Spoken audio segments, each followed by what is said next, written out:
Hoy vamos a hablar de una molécula nueva en diabetes. Va a hablar la doctora Patricia Castaño sobre semaglutide, con el tema, digamos, o el título de la charla sería Innovación en el tratamiento de la diabetes tipo 2. La doctora Castaño es médica especialista en nutrición y diabetes, es magíster en diabetes y en este momento está a cargo interino de la jefatura de servicio de nutrición del Hospital Durán y trabaja con nosotros también acá en el consultorio.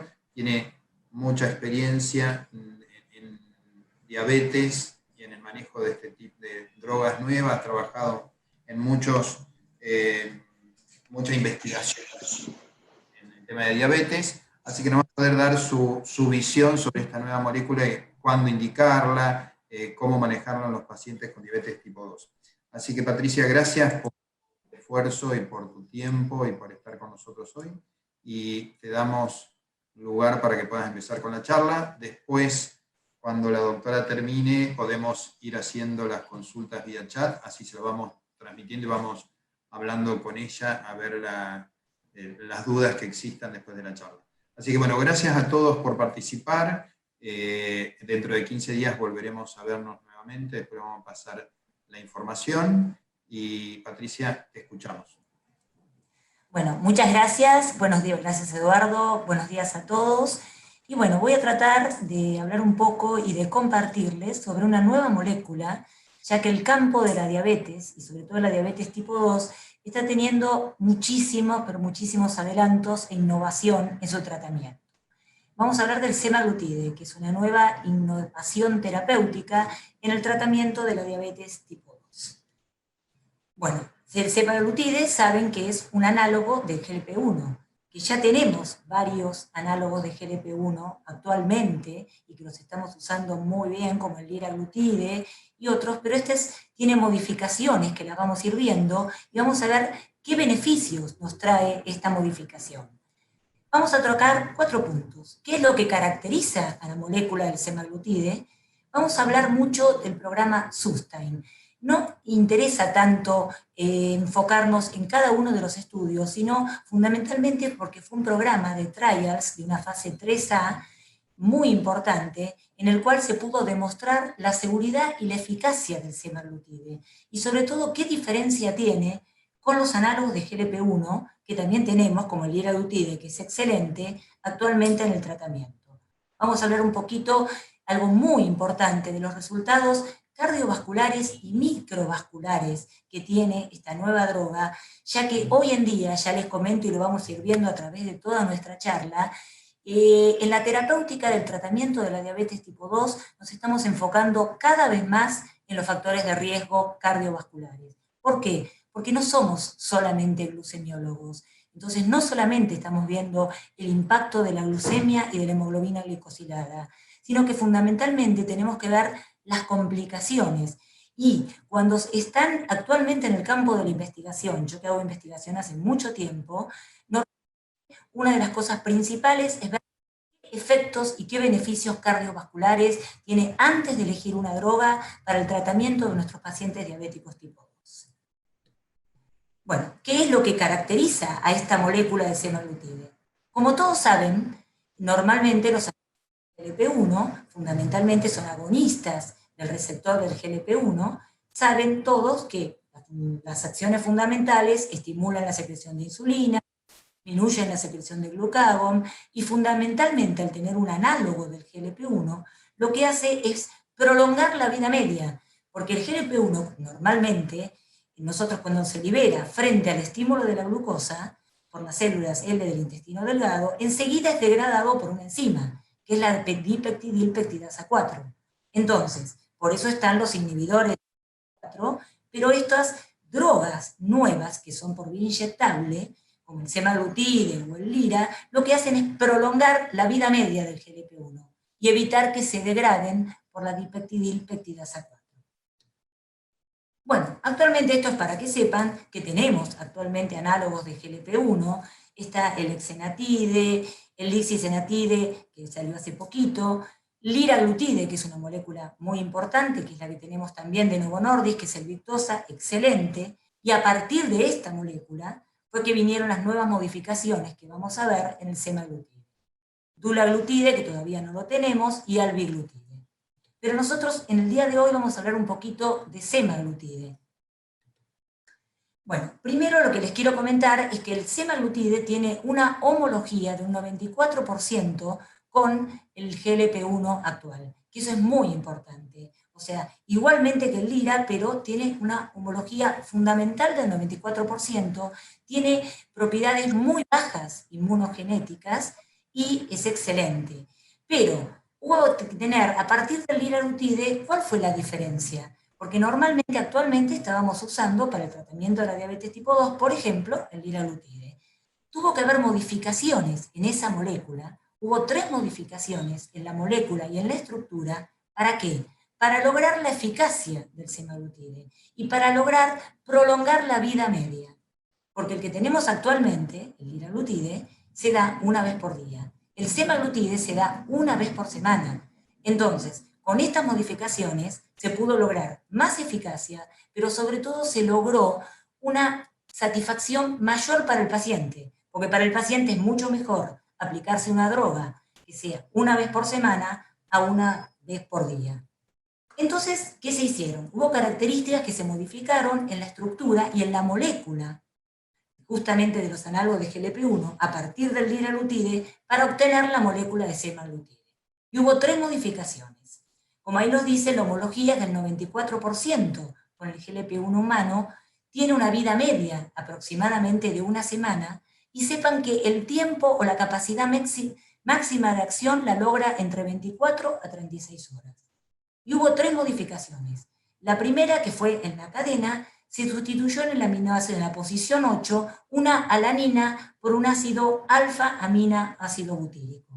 Lo que importa de esto es que al lograr esta modificación se protegió contra la degradación por la dipeptidilpeptidasa 4. De esa forma, prolonga la vida media. Una segunda modificación, que fue una de las más importantes, es que se logró, a partir del carbono 18, en la lisina se unió como un linker, como una unión, se agregó un ácido graso de cadena larga. Ese ácido graso de cadena larga tiene una alta afinidad por la albúmina. Al tener una alta afinidad por la albúmina, de alguna manera prolonga la vida media. ¿Y qué hizo? Aparte de prolongar la vida media, una mayor activación por el receptor de GLP-1. Entonces ya tenemos una primera modificación donde está prolongando que no se degrade tan rápido por la enzima dipeptidilpeptidasa 4. Porque normalmente sabemos que cuando se libera nuestro GLP-1, o sea, frente al estímulo, enseguida es degradado. Con la segunda modificación, tengo más activación por el receptor y prolongo más la vida media. Y luego también se hizo una tercera modificación, en la posición 34, también se cambió un aminoácido, lisina por arginina. Estas 3 modificaciones son lo que hicieron que el semaglutide se prolongue una vida media y se pueda dar una vez por semana, y aparte que tenga mayor eficacia, siempre conservando la misma homología y siempre conservando las bajas propiedades, que es muy importante, inmunogenética. Como les decía, tiene una vida media más o menos de una semana, pero tiene un tiempo de capacidad máxima que logra la acción entre 24 a 36 horas. Esto es lo que le da un perfil farmacocinético diferente. Acá tenemos todos los que tenemos actualmente, el exenatide, el lixisenatide, el liraglutide. No tenemos actualmente todavía ni dulaglutide ni albiglutide, y sí, ahora tenemos el semaglutide. ¿Cómo actúa el semaglutide? El semaglutide tiene las mismas acciones que sabemos de todos los análogos de GLP-1. Estimular la secreción de insulina, disminuir la secreción de glucagón. Vamos a ir viéndolo a través de la charla. ¿Cómo aumenta la secreción de insulina? Que es muy importante. Porque aumenta y de esa forma tiene una mejoría en el control de la glucemia, ya que de por sí el semaglutide disminuye la glucemia en ayunas y la glucemia postprandial. ¿De qué manera? Aumentando la primera y la segunda fase de la secreción de insulina. Siempre actúa frente al estímulo de la glucosa. Aumenta la primera y la segunda fase de secreción de insulina, lleva al máximo la capacidad de secreción de insulina, aumenta, que vamos a ir viendo, la producción endógena de insulina.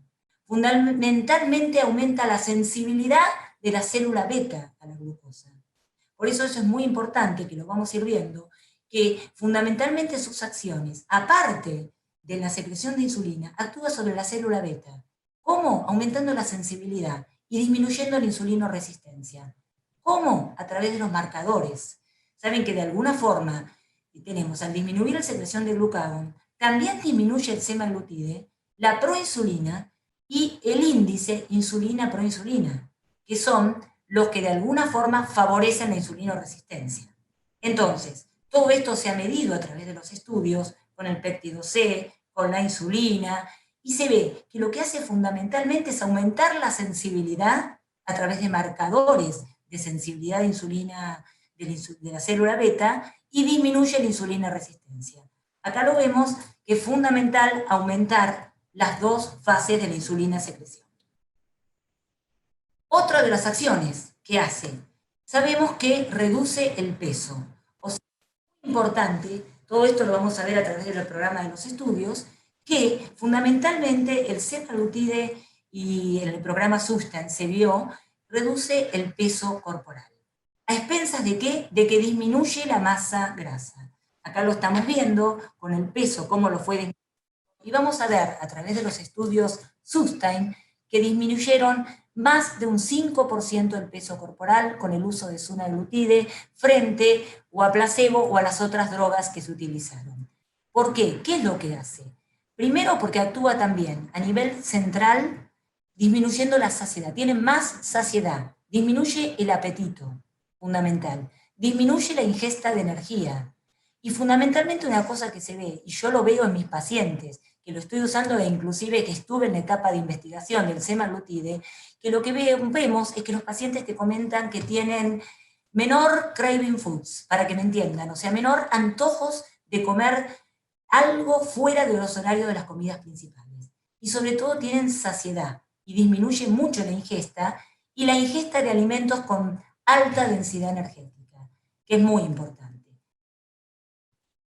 Entonces, estamos viendo qué caracteriza la molécula, que fuimos ahora a las diferencias. Vamos a hablar un poquito ahora del programa Sustain. El programa Sustain fue un programa de trials, de una fase 3A, que son los más importantes que se hicieron. Acá están viendo todos los países que realmente participaron en este programa Sustain, y en la Argentina se hicieron el Sustain 2, el Sustain 3, el Sustain 4, el 6, hay del 1 hasta el 10.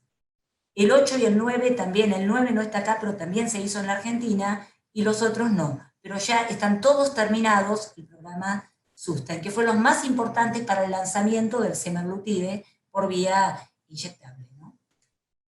Vamos a darle un repasito así, más o menos, de lo más importante, porque esto fue lo más importante del programa del desarrollo clínico Sustain, que es una fase 3A.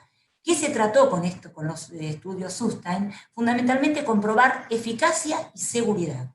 Y después sí nos vamos a detener en uno de los más importantes, que es el Sustain 6, que fue el que probó la no inferioridad frente a eventos cardiovasculares y la eficacia cardiovascular.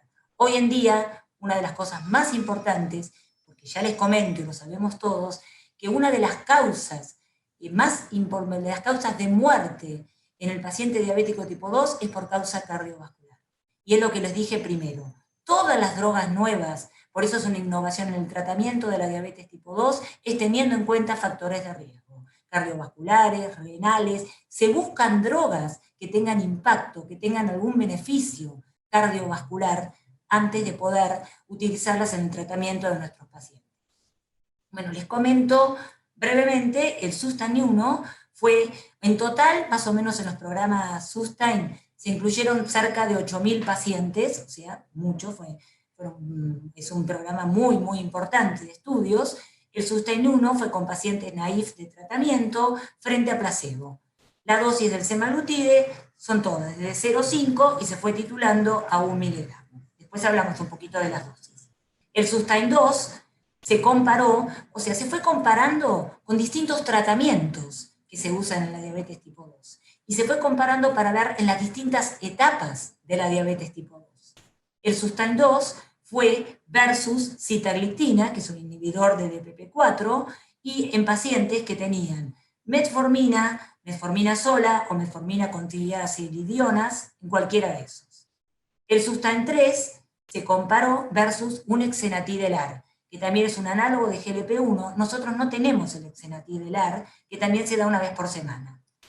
Y en pacientes que tenían 1 o 2 hipoglucemiantes orales. El Sustain 4 se comparó con una dosis de insulina basal, que fue dosis de insulina alergina, en pacientes que tenían metformina o metformina y sulfonilureas. Ahí dice la duración de la semana. Van a ver que en todas las diapositivas dice 30 semanas, 56 semanas, 30 semanas, más o menos en eso duraron todos. El Sustain 5 fue contra placebo y fue con una dosis basal de insulina con o sin metformina.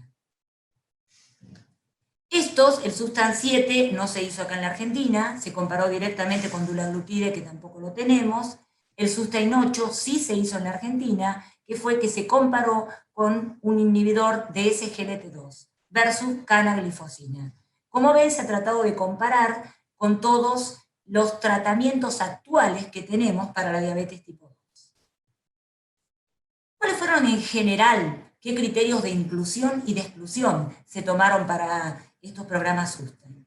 Eran hombres o mujeres de mayores de 18 años, con diagnóstico ya hecho de diabetes tipo 2, y que tengan una hemoglobina A1C entre 7 y 10, algunos entre 10,5 y hasta 11, pero todos mayor de 7. ¿Qué criterios de exclusión? Que tengan un antecedente de una pancreatitis aguda, que tengan una historia familiar de carcinoma medular de tiroides o de MENS, ahora les voy a explicar por qué, un nivel de calcitonina elevado, un evento coronario o cerebrovascular en los 90 días previos, una insuficiencia cardíaca, clase 4 de la New York Heart Association, o que tengan una retinopatía, maculopatía proliferativa que requiera tratamiento agudo. Les cuento un poquito esto que se va viendo en los estudios, lo más importante. ¿Por qué hablamos de carcinoma medular de tiroides, que a ustedes, la mayoría endocrinólogos, les va a interesar, y por qué hablamos lo de maculopatía? Lo de carcinoma medular de tiroides se vino porque aparentemente cuando se activa el receptor de GLP-1 habría un aumento de los niveles de calcitonina, y eso podría llevar a un aumento de un tumor de célula C. Pero esto en realidad se comprobó en roedores, no se llegó a comprobar en humanos.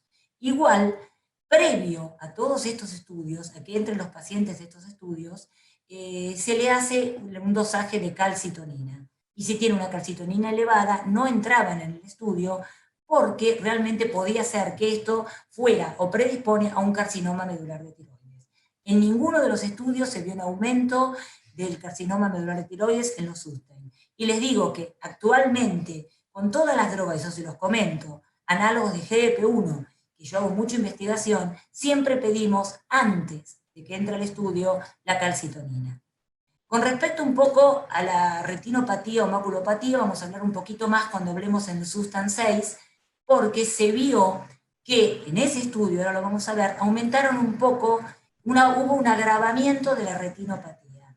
Pero en realidad todavía esto está en estudio, no se sabe bien por qué, porque en realidad no se sabe si es por la droga per se, aparentemente no, porque en ese estudio vamos a ver que eran pacientes que ya tenían una duración larga de evolución de su diabetes, que ya venían con complicaciones, entonces en realidad nunca fue bien, se está estudiando, pero igual, en pacientes que tengan una maculopatía importante, no entraron en este estudio, y aparte tampoco hoy en día sería un paciente como para tener en cuenta mejor no dar análogos de GLP. La población incluida, como les dijimos, fueron edad de 56 años, en más o menos promedio, ¿no? Con una hemoglobina 1C de 8,2 y una duración de la diabetes de 7 años, aproximadamente. Bueno, esto fue un poco, no importante, no vamos a hablar de cada uno, pero era como yo les decía, todos los estudios, con placebo, con un inhibidor de PP4 como sitagliptina, con exenatide, que es un análogo de GLP-1 también LAR, con inhibidores de SGLT2, o sea, se comparó con todos los tratamientos que actualmente tenemos para la diabetes tipo 2, en todos los distintos programas Sustain, todos. lo más importante de todo esto, que se vio a través de todos los problemas Sustains, un cambio muy importante en la hemoglobina glicosilada. En todo se vio que era un descenso entre 1,2 y 1,8% desde que entraron al estudio hasta el final del estudio. Como ven, es muy importante el descenso de la hemoglobina glicosilada. Y se llegó a un target en todos los Sustains, les cuento, de llegar a un target de una hemoglobina glicosilada menor de 7, que es lo que toma como target la Asociación Americana de Diabetes y la Asociación Europea de Diabetes. Y en algunos donde el tratamiento fue más intensivo, se logró un descenso de una hemoglobina glicosilada que llegó a través de todos estos programas Sustain menor de 6,5. Y eso es lo que toma la Asociación Clínica de Endocrinólogos, que piden una hemoglobina más baja, menor de 6,5.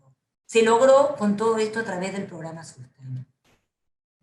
Otra de las cosas que, por supuesto, como yo les decía, en las acciones que tenían, el cambio en el peso corporal. Fundamental, hoy en día fundamental, ¿por qué? Porque no todos, pero la mayoría de nuestros pacientes diabéticos tipo 2 tienen un sobrepeso. Y sabemos que el sobrepeso y la obesidad, digamos que es un factor de riesgo fundamental en la complicación cardiovascular. Y estamos enfocándonos muchísimo en la causa cardiovascular y en el evento cardiovascular. Entonces, el hecho de que esta droga, aparte de bajar la glucemia, de disminuir la hemoglobina glicosilada y disminuye el peso corporal, eso es fundamental. Entonces se vio a través de todos los estudios y con todas las comparaciones con las otras drogas que disminuía el peso corporal. ¿Cuánto? Entre más de 3,5 kilos y 6,5 kilos. Realmente les puedo asegurar que yo que hice un estudio con semaglutide, realmente el descenso de peso fue muy importante. Después les cuento, tiene algunos eventos adversos, o sea que puede provocarlo, pero en realidad en todos estos estudios, ya les cuento, no se vio, comparado a las otras drogas, una mayor incidencia en SAEs o en eventos adversos. Lo que sí se vio, los pacientes que discontinuaron los programas Sustain, en general fueron por los eventos adversos que a veces se ve, que es la intolerancia gastrointestinal, que pueden tener, sobre todo en los primeros días, las primeras semanas de tratamiento, que pueden tener diarrea, que algunos tienen un malestar gastrointestinal, flatulencia. Eso sí, después les voy a dar unos consejitos de qué es lo que se puede hacer para tratar de disminuirlo. Ese realmente es el único evento adverso que a veces tenemos, que en general se ven con todos los análogos de GLP-1, y que también se vio, por supuesto, con el semaglutide. Bueno, tiene otros parámetros. Disminuye la glucosa, mejora la hemoglobina glicosilada, disminuye el peso, ya vamos viendo que son efectos importantísimos. También se vio que tiene otros efectos metabólicos fundamentales. Actúa sobre la presión arterial y hay una reducción sostenida y muy significativa de la presión arterial sistólica y diastólica. O sea que se vio a lo largo de Sustain que eso es fundamental, disminuye la presión arterial. Es más, de todos estos pacientes, ya les cuento, estaban con medicación concomitante, porque el diabético, digamos que es un polimedicado, es hipertenso, es dislipidémico, y casi todos estaban con medicación para la presión arterial, con medicación para el perfil lipídico, así que esta droga también a disminuir la presión arterial. Les cuento que muchas veces me ha pasado a mí, en algunos de los estudios, tener que disminuir la medicación que estaban tomando para la presión, porque les bajaba mucho cuando usaban semaglutide. Actúa sobre los lípidos. Hay reducción en el colesterol total. Hay una reducción en la disminución del LDL, del VLDL. Aumenta el HDL, que es justamente la protección fundamental. Disminuye triglicéridos y disminuye ácidos grasos libres. Se vio a través de todos los estudios. Y lo que yo les decía un poquito, que les comentaba actualmente, porque bueno, trato de mezclar un poquito y decir las acciones. También sabemos, les dije, ¿cómo disminuye la glucosa? Porque estimula la primera y la segunda fase de la secreción de insulina. Pero a su vez, no solamente lo que yo les decía, actúa sobre la secreción de insulina, disminuye el glucagón, disminuye la secreción de glucagón, y eso es fundamental. Pero disminuye la secreción de glucagón y mejora la sensibilidad de la célula beta, disminuye la resistencia de la célula beta. y van a ver que disminuyen los marcadores. Porque, por ejemplo, cuando hay mayor resistencia de la célula beta, vamos a ver que está aumentada la proinsulina, que está aumentado el índice insulina, proinsulina, bueno, eso lo disminuye. O sea, disminuye los marcadores de insulinoresistencia, disminuye el glucagón, y todo eso, y aumenta la sensibilidad de la célula beta. Esto es fundamental, porque están de alguna manera mejorando la producción endógena de insulina. O sea que esta acción también es muy, pero muy importante. Bueno, seguimos un poquito en qué caracterizaba la molécula, y ahora vamos al más importante, creo para mí, y creo que para todos, y fue uno de los motivos que fue el Substance 6, que por supuesto sí se hizo acá, que este es muy importante, porque este fue el que comprobó la no inferioridad frente a eventos cardiovasculares. La seguridad del semaglutide con la protección cardiovascular. Es fundamental. Entonces, sabemos que hay todas las nuevas terapias que se usan para el tratamiento de la diabetes tipo 2 tienen que estar hoy en día con un aumento, o sea, que favorezcan, que protejan contra el riesgo cardiovascular. Les cuento que en realidad hoy es lo que yo les dije, que no solamente tenemos que ver la glucemia y la hemoglobina glicosilada del paciente, sino que el paciente es un todo y tenemos que ver los factores de riesgo. Y uno de los factores de riesgo más importantes es el cardiovascular. Entonces, cuando vemos a un paciente y pensamos, ¿qué le vamos a dar a nuestro paciente diabético tipo 2? Pensemos en los factores de riesgo. Entonces, pensemos que estamos viendo un todo, que tenemos que controlarle la presión arterial, que tenemos que controlarle los lípidos, que tenemos que controlarle el peso. Les digo que a veces es más importante que controlar la glucemia per se y controlar la hemoglobina glicosilada per se. Se demostró con el semaglutide en el Substance 6 la no inferioridad frente, ahora les voy a decir, frente a los outcomes primarios de eventos cardiovasculares que realmente se valoró en esto. Y les diría que la no inferioridad fue demostrada, y aparte es prácticamente casi una superioridad comparado al placebo, porque el Substance 6 fue semaglutide frente a placebo. Van a ver que con las distintas dosis, semaglutide 0,5, se fue titulando hasta llegar a 1 miligramo, contra placebo. Y no solamente fue la no inferioridad, sino que hasta la superioridad frente a la protección contra eventos cardiovasculares. Les cuento que los criterios de inclusión más importantes fueron, como lo están viendo, una hemoglobina glicosilada mayor o igual de 7, que tenga un tratamiento con 1 o 2 hipoglucemiantes orales, podía estar con insulina basal o con una insulina premezcla, y que había 2 grupos, o que tengan más de 50 años de edad con una enfermedad cardiovascular ya establecida.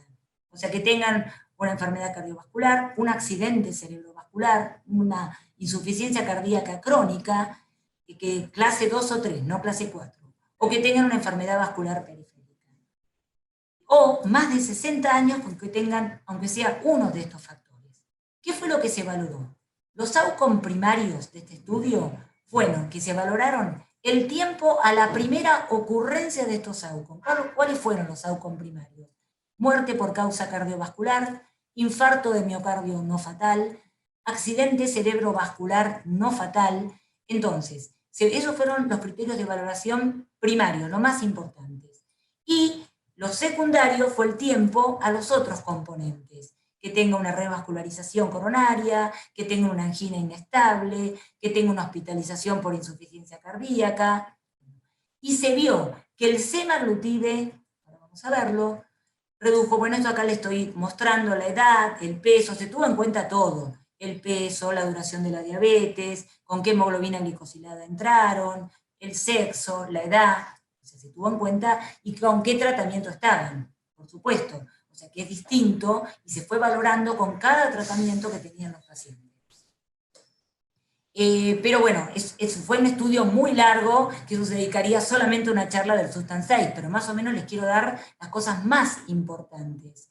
Que como ustedes ven, que con enfermedad cardiovascular establecida fueron un 83%. Y lo más importante que se logró con esto, que el tiempo a la primera ocurrencia o el primero outcome primario de muerte por causa cardiovascular, como les decía, infarto de miocardio no fatal o accidente cerebrovascular no fatal redujo, que ahí están viendo que eventos, como ustedes lo ven, fueron 108 con el semaglutide y 146 con placebo. O sea, hubo mucho menos eventos cardiovasculares en el grupo de semaglutide que en el grupo de placebo. Ya con eso fue demostrado la no inferioridad. Y les diría que, entre comillas, es casi una superioridad. ¿Cómo lo logró esto? Los desenlaces, o sea, ¿cuáles fueron lo más importante? Acá tienen muerte cardiovascular, como lo ven, semaglutide 2,7, placebo 2,8. Infarto de miocardio no fatal, también fue menor para el semaglutide que para el grupo placebo. ¿Cómo lo logró? En realidad lo más importante de todo esto lo logró con una reducción del 26%, que es mucho, en el grupo de semaglutide contra el grupo de placebo, con los distintos tratamientos, por supuesto, que se tuvieron en cuenta y que se valoraron, del outcome primario de todo esto, del infarto de miocardio no fatal, de todos los eventos cardiovasculares. Y se vio que ese 26% que hubo una reducción total, fundamentalmente fue a expensas de disminuir un 49%, que es muchísimo, de un accidente cerebrovascular no fatal. Como ven, el semaglutide, miren, van a ver realmente, en ese sentido, fue una maravilla, y ahí demostró la no inferioridad y hasta les diría la superioridad. Bueno, acá lo ven, el criterio de valoración, fue todo lo que se valoró, los outcomes primarios y los secundarios. Pero, aparte de esto, bueno, el SUSTAN 6 no solamente se fijó, por eso les digo que fue uno de los estudios más importantes, porque fundamentalmente fue enfocado al factor de riesgo cardiovascular. Pero hay otras cosas. Nuestros pacientes diabéticos tienen factores de riesgo cardiovascular y tienen enfermedad renal. O sea, a lo largo y a la evolución de la diabetes, vamos a ver que siempre o aparece una nefropatía, o hay un agravamiento de la nefropatía, hay un agravamiento de la microalbuminuria, y llegan a la macroalbuminuria. Entonces, también se estudió en el SUSTAN 6 la nefropatía diabética, o sea, si había aparición de una nefropatía nueva o había un agravamiento de nefropatía. Ya les cuento, que lo van a ver en el estudio, que comparando el semaglutide con placebo en pacientes que tenían un deterioro renal, ya sea moderado o leve, o aún en un estadio grave con un clearance de creatinina menor de 30, el semaglutide no empeoró la nefropatía. Al contrario, ni apareció una nefropatía nueva. Y como ven, hubo una disminución de un 36% del semaglutide a placebo en cuanto al empeoramiento de la nefropatía. Algo que ahí lo ven, ¿qué es lo que se valoró? El agravamiento de la nefropatía, la macroalbuminuria persistente, el clearance de creatinina. Se usó con pacientes con clearance de creatinina bajo, menor de 45, y hasta se utilizó en pacientes con un clearance de menos de 30. Y lo que se vio, si bien con menos de 30, bueno, podemos discutirlo y a veces sería bueno agregar insulina o algo, bueno, es una posibilidad que tenemos, importantísima, porque lo vemos a diario, el agravamiento de la nefropatía. Y como ven, disminuyó un 36%. O sea que es muy seguro en la parte cardiovascular y es muy seguro en la parte renal, que se lo puede dar en pacientes con una enfermedad renal. Como ven, la macroalbuminuria persistente, esto es una de las cosas que a la larga, si bien siempre decimos que los pacientes que tienen una microalbuminuria es la etapa reversible, porque es la etapa que a veces con tratamiento podemos volver para atrás, cuando esto es persistente y no hacemos nada, y no tratamos de disminuirlo, eso nos lleva al daño renal, eso nos lleva a la nefropatía, eso lleva al deterioro renal a lo largo del tiempo de evolución de la diabetes. Entonces, ya tenemos muy bueno, aparte con el peso, con la glucemia, con la hemoglobina glicosilada, vimos cómo baja la glucemia, vimos que mejora los eventos cardiovasculares, que tiene protección cardiovascular, y esto es con respecto a la retinopatía. Fue el único, un poco problema en el SUSTAN 6, porque sí, les cuento que comparado a placebo, aumentó la incidencia de retinopatía diabética. Hubo un agravamiento de la retinopatía diabética. Y dice que fueron con los mismos hallazgos del DCCT, que todos nosotros los debemos conocer, que fue uno de los estudios más grandes que se ha hecho en diabetes. En realidad hay que tener en cuenta que si bien se agravó la retinopatía, está muy en discusión, porque era un poco lo que yo decía, ¿qué aumentó? Ahí lo dice, complicaciones de retinopatía, hubo mayor necesidad de fotocoagulación, mayor necesidad de tratamientos con agentes intravítreos, o sea, hubo un agravamiento. Pero yo les diría que hay que tener en cuenta en esto que primero, en los otros estudios Sustains no se vio, pero ¿por qué en este sí y en los otros no? En los otros, la retinopatía diabética era un criterio de exclusión. En estos no, en el Sustains 6 no. Entonces también hay que tener en cuenta que la retinopatía tiene mucho que ver con la duración de la diabetes, a mayor evolución de la diabetes, mayor progreso de la retinopatía, con qué hemoglobina glicosilada entraron y qué tratamiento de base con insulina tenían. Entonces, esto es muy importante también, y fueron pacientes que eran mucho más complicados, que tenían eventos cardiovasculares, que tenían una duración mucho más larga de evolución de su diabetes. Entonces, eso también se tuvo en cuenta, y por eso tal vez hubo un agravamiento de la retinopatía. Igual, como consejo, yo en un paciente con una maculopatía, y los análogos de GLP-1 no los doy, o en un paciente con una retinopatía diabética proliferativa que ya esté por entrar en un tratamiento agudo, tampoco, sería un criterio como para tenerlo en cuenta, pero hay que ver qué tipo de pacientes. Los pacientes diabéticos tienen muchas complicaciones. O sea que muchos, como yo les cuento, ya tienen historia de retinopatía diabética previa, ya tienen historia de retinopatía proliferativa, y ya tienen tratamiento, algunos ya entraron con un tratamiento de láser previo. Entonces todo eso había que tenerlo en cuenta. Bueno, ya les dije la variación con respecto a basar en la hemoglobina glicosilada, que eso también hay que tenerlo en cuenta. ¿Por qué viene esta diapositiva? Esta diapositiva fundamentalmente lo que muestra es que hace muchos años ya se vio, y se vio en otros estudios como el DCCT, que a veces con un tratamiento intensivo baja mucho la hemoglobina glicosilada. El bajar muy rápido la hemoglobina glicosilada, y que con el semaglutide se logró bajar la hemoglobina glicosilada con respecto a la basal en el momento que entraron, muchas veces agrava la retinopatía diabética. Eso ténganlo en cuenta, porque a veces hasta en los pacientes con bomba de insulina los tenemos en cuenta.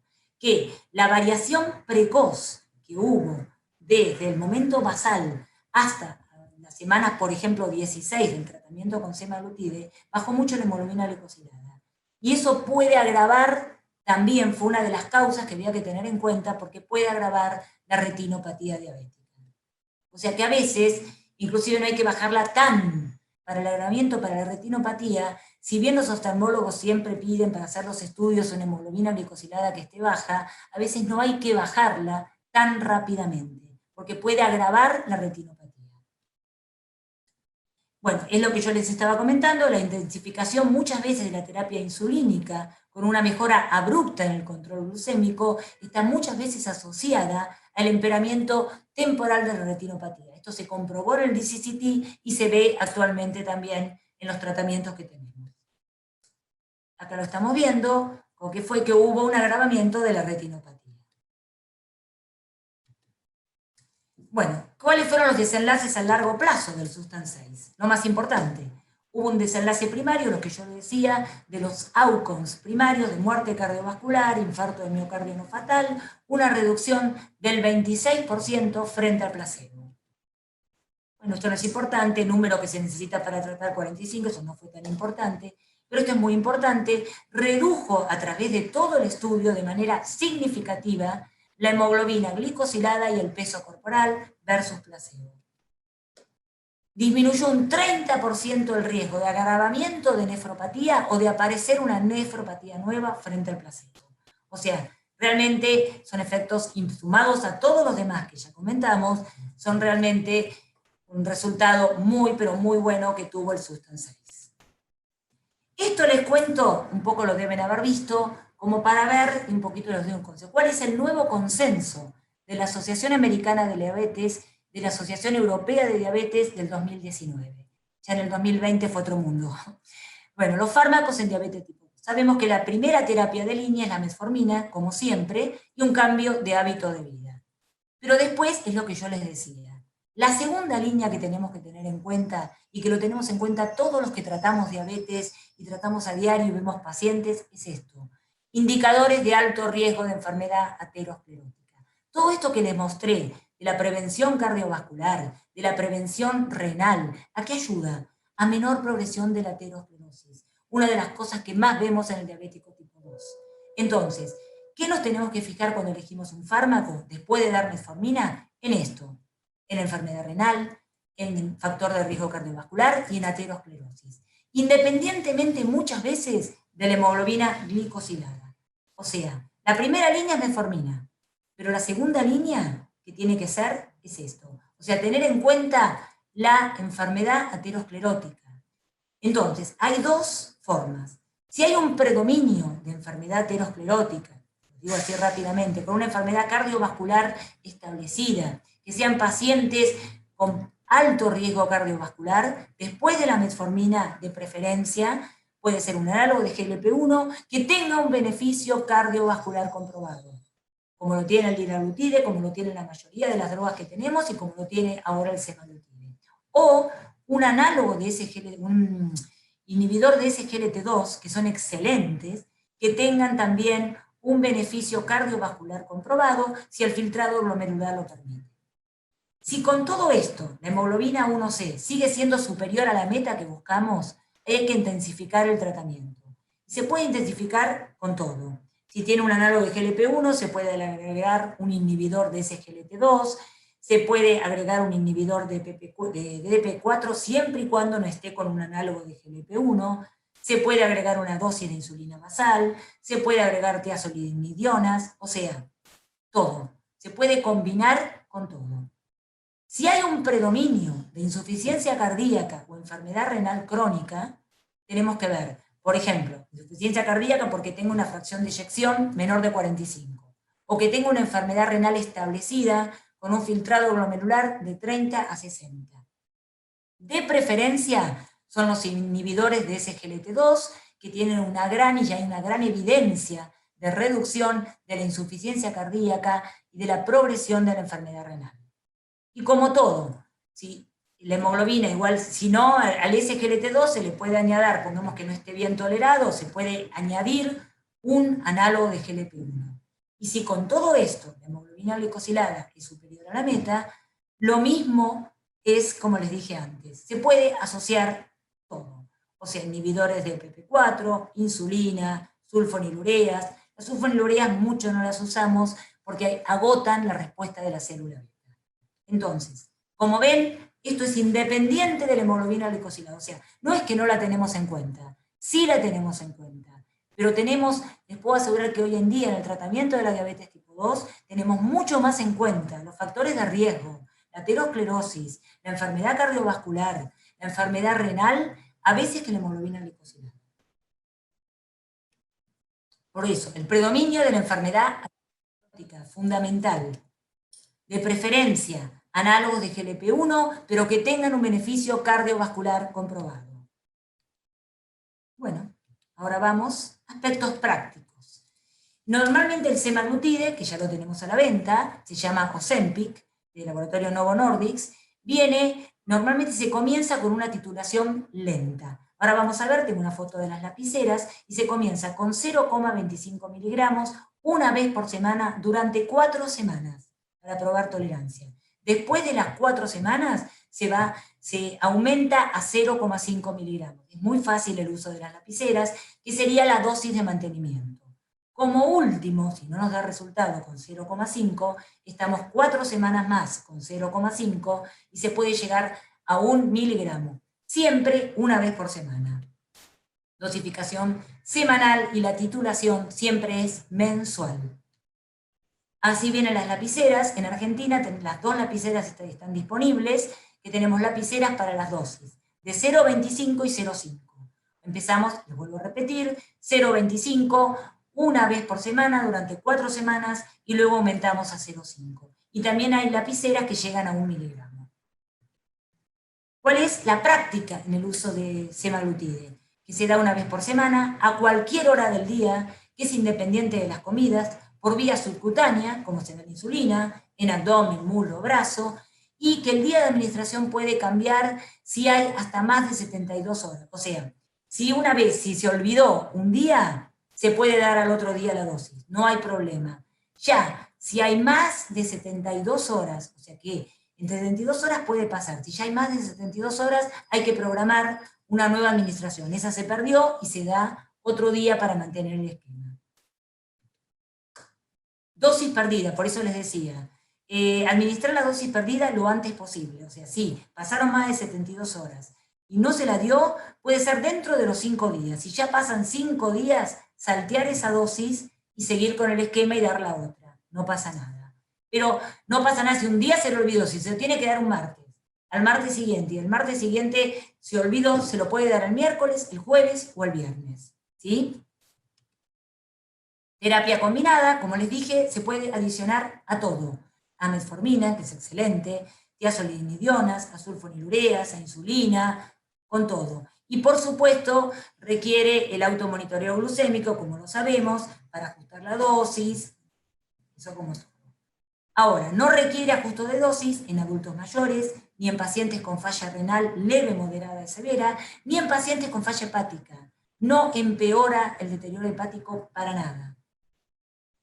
En la población pediátrica no está estudiado, en niños menores de 18 años no se puede usar, y no tiene interacción farmacológica con ninguno, en realidad con ninguno. O sea, sí, esto es importante, por eso les decía que los pacientes que discontinuaron estos estudios fueron por eventos adversos gastrointestinales, náuseas, diarrea, vómitos. La hipoglucemia no, es más, disminuye la hipoglucemia. En todos se vio que aparte de bajar glucemia, hemoglobina glicosilada, el peso, mantener y disminuir las propiedades inmunogénicas, muy bajo riesgo de hipoglucemia. Y reacciones alérgicas tampoco, pero sí los eventos gastrointestinales fueron importantes.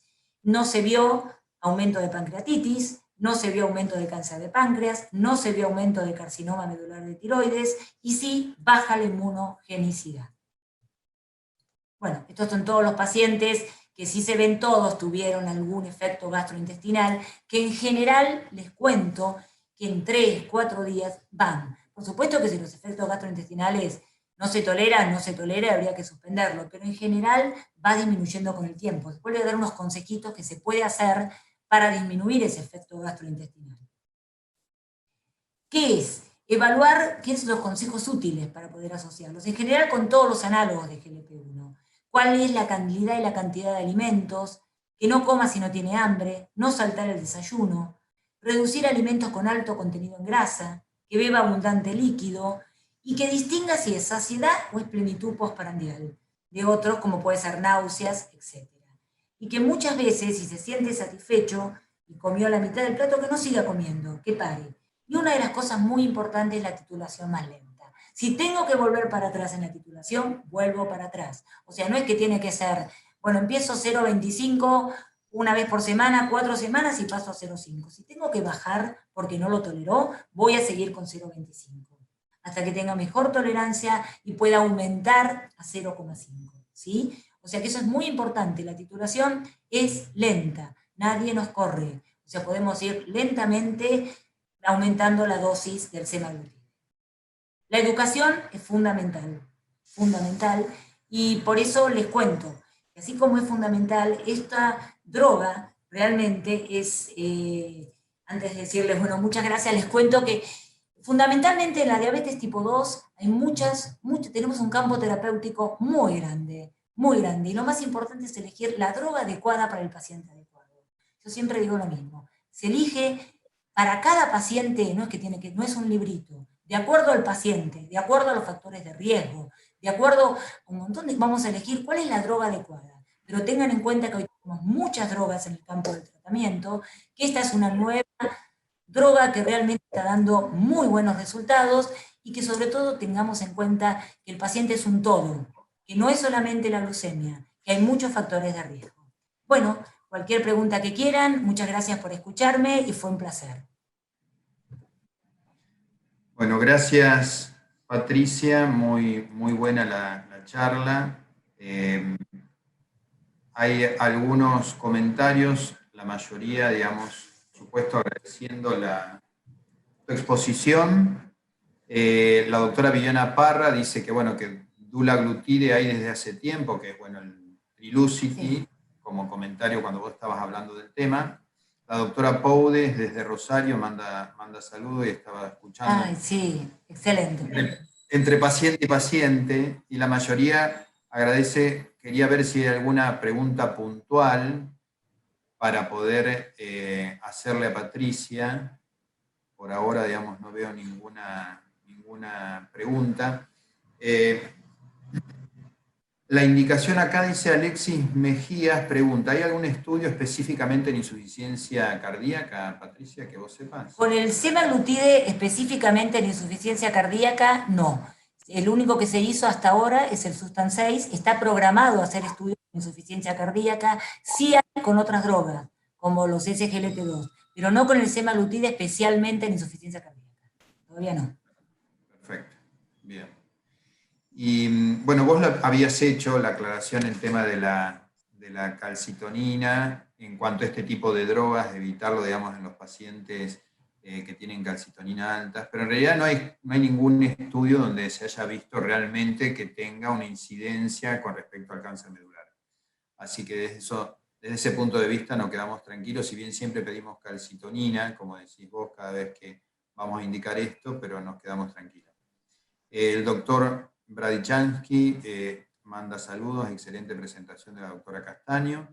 Entonces, como indicación precisa sería para aquellos pacientes que tienen antecedentes cardiológicos y que no mejoren con la metformina inicial, podríamos pensar esta droga como una de las primeras opciones, digamos, ¿no? Mira, sí, en realidad esa sería una de las indicaciones. Se puede dar, de acuerdo a las nuevas guías, después del tratamiento con metformina, pero sobre todo en pacientes que tengan sobrepeso y que tengan un factor de riesgo cardiovascular. Y sí, como la doctora dijo, me equivoqué yo, el dulaglutide es el Trulicity, es cierto, del laboratorio Lilly, que ese sí está, el que no está todavía es el albiglutide. El albiglutide no lo tenemos. Y con factores de riesgo cardiovascular es lo más importante. Y otra cosa que no les comenté, que también el semaglutide se están haciendo estudios actualmente para pacientes con deterioro cognitivo. O sea que también se está tratando de usar en pacientes con Alzheimer y con deterioro cognitivo que aparentemente todavía que tiene una muy buena acción. Pero sería una acción. Bien, ¿y cómo está con el tema de la aprobación en las obras sociales y en las prepagas? Mira, con respecto a la aprobación se está empezando, porque que salió a la venta hará un mes y medio, 2 meses, 3, más no hace. Entonces se está tratando, por ejemplo, no es fácil, sabemos todos los que trabajamos con los prepagos y con las obras sociales que no es fácil, de alguna manera, para poder, sobre todo, no es fácil si uno quiere cambiar, ya tenía un análogo de GLP-1, ponele que tenía liraglutide o que tenía dulaglutide y que uno quiere cambiarlo, hay que demostrarlo mucho, como todo. Hay que demostrar que el paciente tiene un factor de riesgo cardiovascular, que el paciente tiene determinados factores de riesgo, pero todavía recién ahora se está logrando la aprobación en Swiss Medical con un 70%, se está logrando en OSDE, pero lento, lento. No es que si ya es eficaz, lo vas a tener mañana con la aprobación. Por lo menos acá no. Sofía Díez pregunta con el tema del filtrado glomerular, ¿se puede dar en cualquier valor de insuficiencia? Sí. Sí. Sí, lo que se comprobó en los estudios en el Sustan 6 es que tanto con un filtrado entre menor de 45 y aún con un filtrado menor de 30 también se puede dar. Yo lo que le digo a ella, mi opinión personal, es entre 45 y 60 seguro, menor de 45 se puede dar. Si es menor de 30, yo no es que lo dudaría. Aparentemente no se vio en el estudio que agrave la nefropatía, pero bueno, es un paciente para pensar mucho en insulina. O sea, es mi idea personal. Lo que se puede dar, se puede dar. Bueno, Viviana Parra te agradece, Patricia, la charla. La doctora Frisone dice que algunas obras sociales lo aprueban, pero como tercer línea de tratamiento. Sí, me imagino. Como todo. Porque es una medicación cara, sin lugar a duda. Entonces, es el tema que nosotros tenemos acá. Lo más difícil es la aprobación. No creo que así nomás, de primera, nos las aprueben. Creo que hay que comprobar que hubo fracaso con otros medicamentos y justificar por qué vamos a dar una droga así.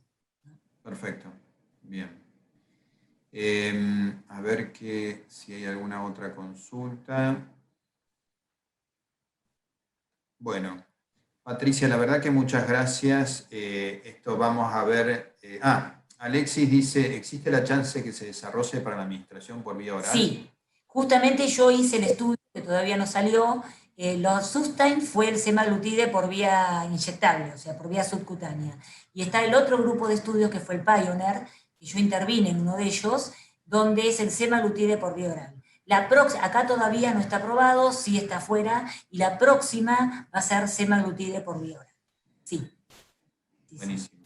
Bueno, la doctora Santamarina, María Becci, excelente la charla. Así que bueno, Patricia, gracias por tu tiempo. Bueno, gracias a todos por haber estado. Y bueno, nos veremos en 15 días. Ahí tienen el link en el chat para la próxima charla. El 1 de junio la doctora Leal va a hablar sobre hiperaldosteronismo primario. Así que los esperamos dentro de 15 días. Y Patricia, gracias nuevamente, gracias a todos por estar conectados y bueno, seguiremos conectándonos para poder actualizarnos un poco a la distancia. Gracias a todos. Gracias a todos. Gracias, Patricia. Gracias, gracias por escucharnos. Gracias a todos para los que se conectaron. Chau, chau. Saludos, gracias.